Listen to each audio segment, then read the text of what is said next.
Hey guys, thanks for tuning in to this week's episode of Bluestone at Home. And this week we're going to be talking about the other Bordeaux varietal, Petit Verdot. As I mentioned in last week's episode, it is one of the Bordeaux varietals, but because we do have two different vintages that we're currently on, I decided to do it in a separate episode. So as always, we'll kind of talk a little bit more about the grape itself, and then kind of go into our wines, and then finally my favorite part, talking about going through some of the tasting as well. So Petit Verdot in the Bordeaux region is very much a minor blending grape. In fact, in most blends it accounts for less than 10% or so of the blend, so very, very small amount. And typically it adds more color and structure, a little bit more herbaceous notes to the blend as well. And this grape, Petit Verdot, is a very late ripening grape.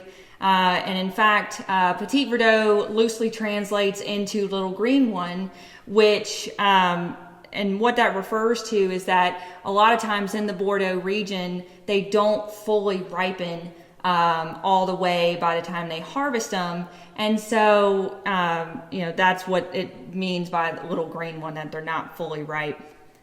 And Petit Verdot, a very full-bodied wine, very tannic as well.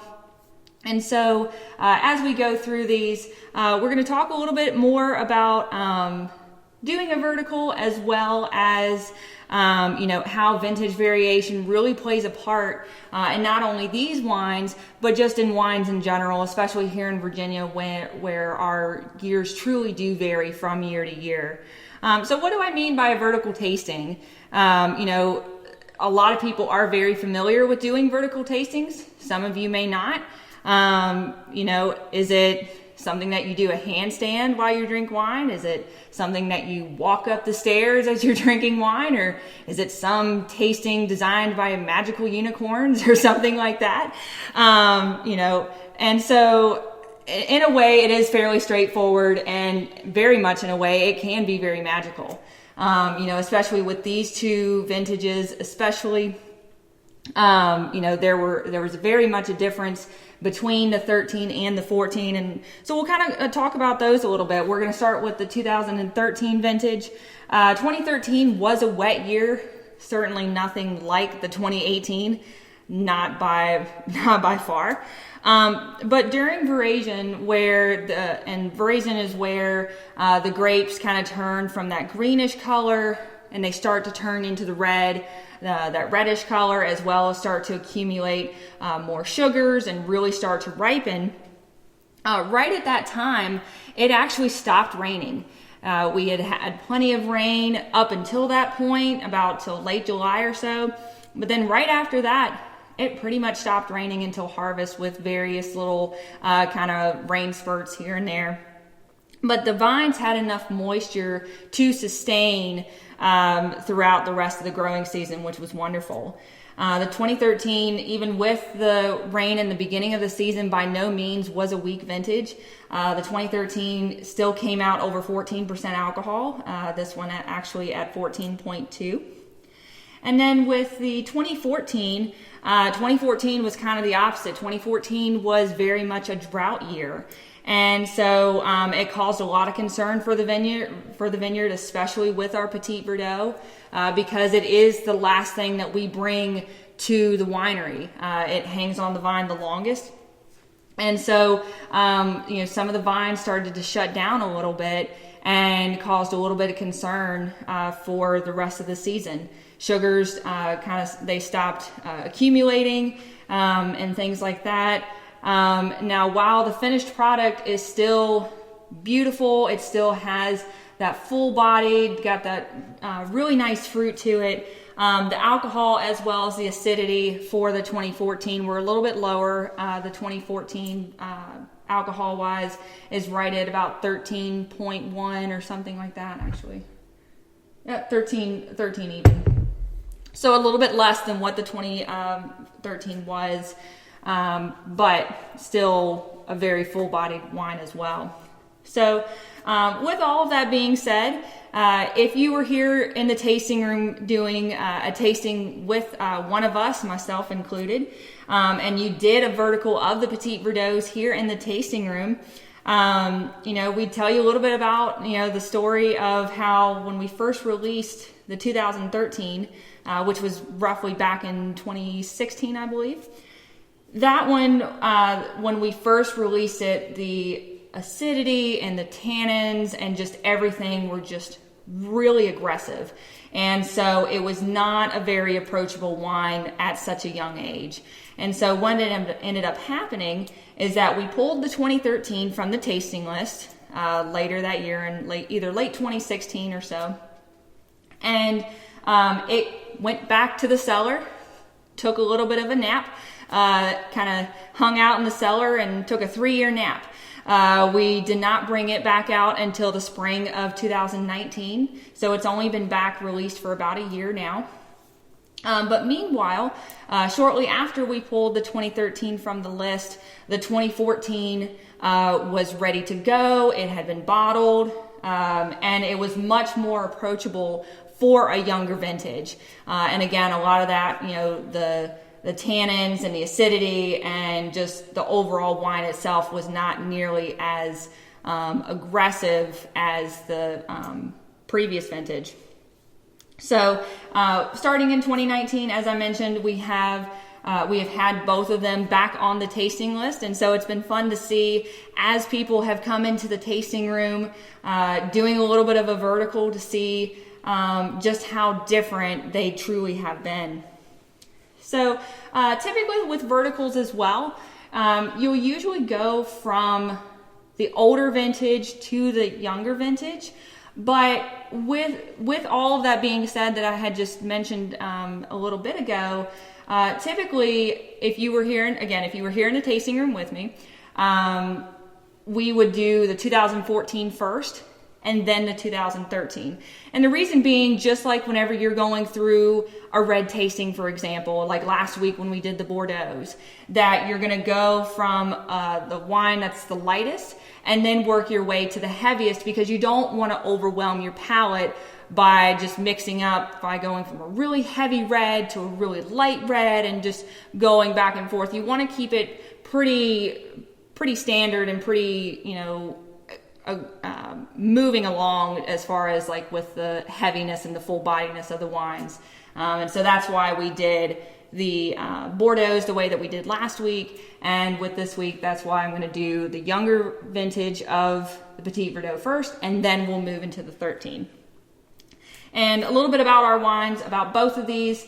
The fruit for both vintages came from our friends at Silver Creek, and they were both aged for 22 months in American oak, and roughly 50% of those barrels were new. So now my favorite part, the tasting part of it. So as I mentioned, we are going to do the 2014 first. And I love both of these vintages for different reasons. Petit Verdot has become one of my favorite red varietals over the years, especially because it is a very full-bodied wine, and it's just got really great characteristics to it, and just overall it's just really, really awesome. So for our 14, and the colors on these corks are absolutely incredible. Just the darkness, the richness of them is just absolutely incredible.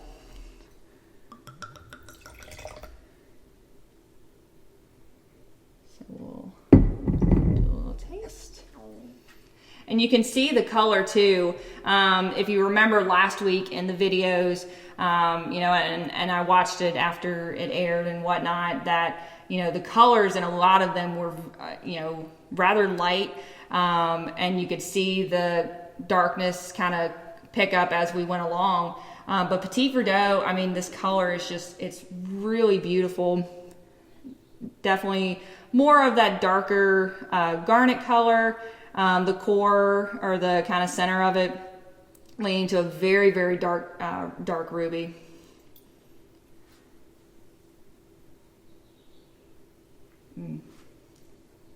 Yeah, the what really stands out to me in the Petit Verdots are more so kind of the herbaceous notes, a little bit of like sage and like a little bit of oh, lost me now. It'll come back to me in a minute. But and also some of like a little bit of floral notes too, like some of the purple floral notes like violets and things like that. Definitely more of the black fruits, your blackberry, currants, black cherries, things of that nature.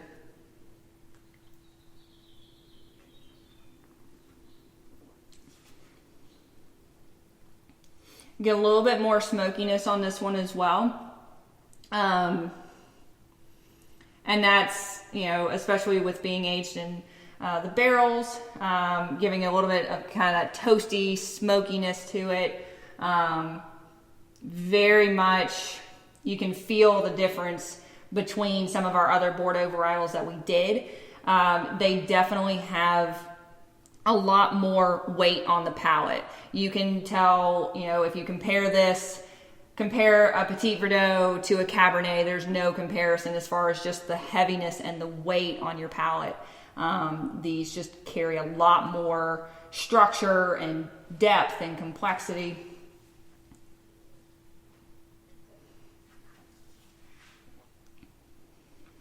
Yeah, that's really, really good.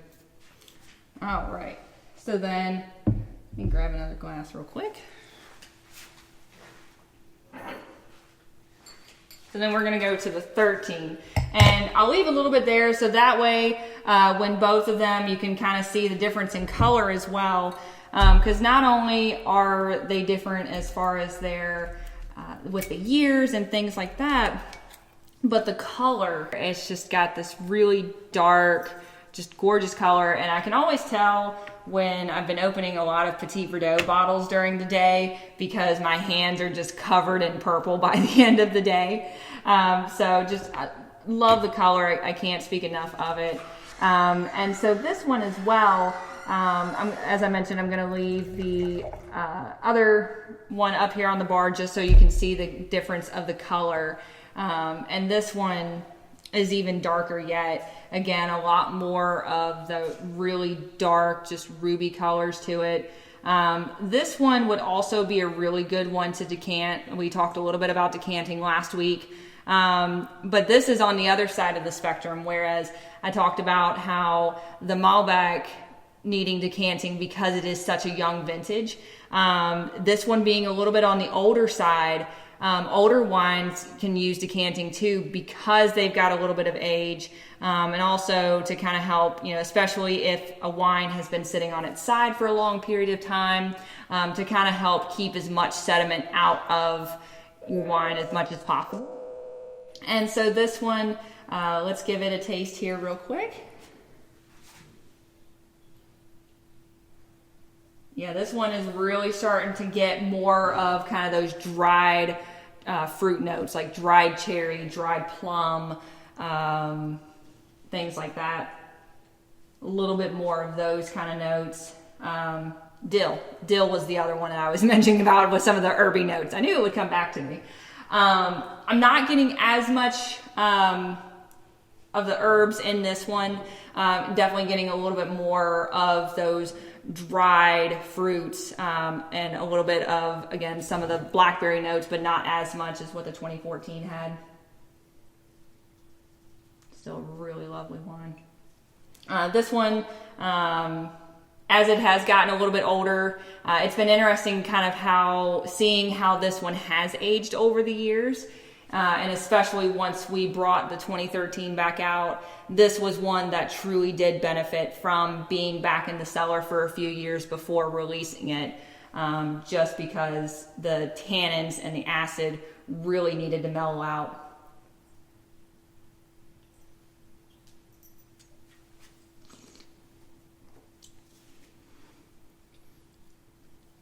You can feel, for me, I can feel a lot more of the tannins on this one. A lot more, actually.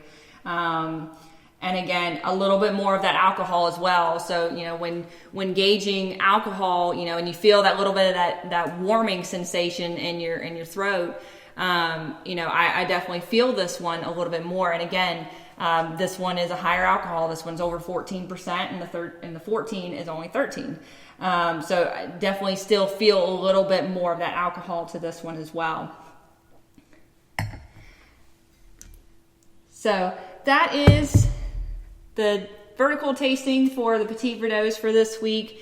And it's really interesting too, at the end of doing the verticals, when we're doing regular tastings, when folks are here joining us at the vineyard, and to see, people, well, they like this one more, or they like that one more. And it's really interesting just to kind of see people's perspectives on it. For me, like I mentioned, I love them both. 14 is more of my, for me, I just, if on a cooler day and I just want something to sit outside, but I want something that's still a little bit heavy. It's still a really good food pairing one. But for me, if I'm just going to drink one of them, the 14 would be my go-to for that. The 13, on the other hand, put a big old piece of meat with it and it would just go beautifully with it. This is very much a food pairing wine for sure, because the tannins, when you find a meat that will just really kind of match up with the intensity of the tannins, the 13 is definitely a really great food pairing wine for that. But yeah, I love them both. But, as you are watching this, or as you're at the end of this, drop us a comment, which one you like better, or if you like them both, or what you like about one more than the other, or, things like that. So whether you're watching this on Facebook, Instagram, or our YouTube channel, feel free to drop us a comment and kind of let us know your thoughts. And also, as well as you're drinking through our tasting series, don't forget to tag us, tag Bluestone Vineyard, as well as use the hashtag Bluestone at home. So we thank you guys for tuning into this week's episode, and we look forward to seeing you guys again next week. Cheers.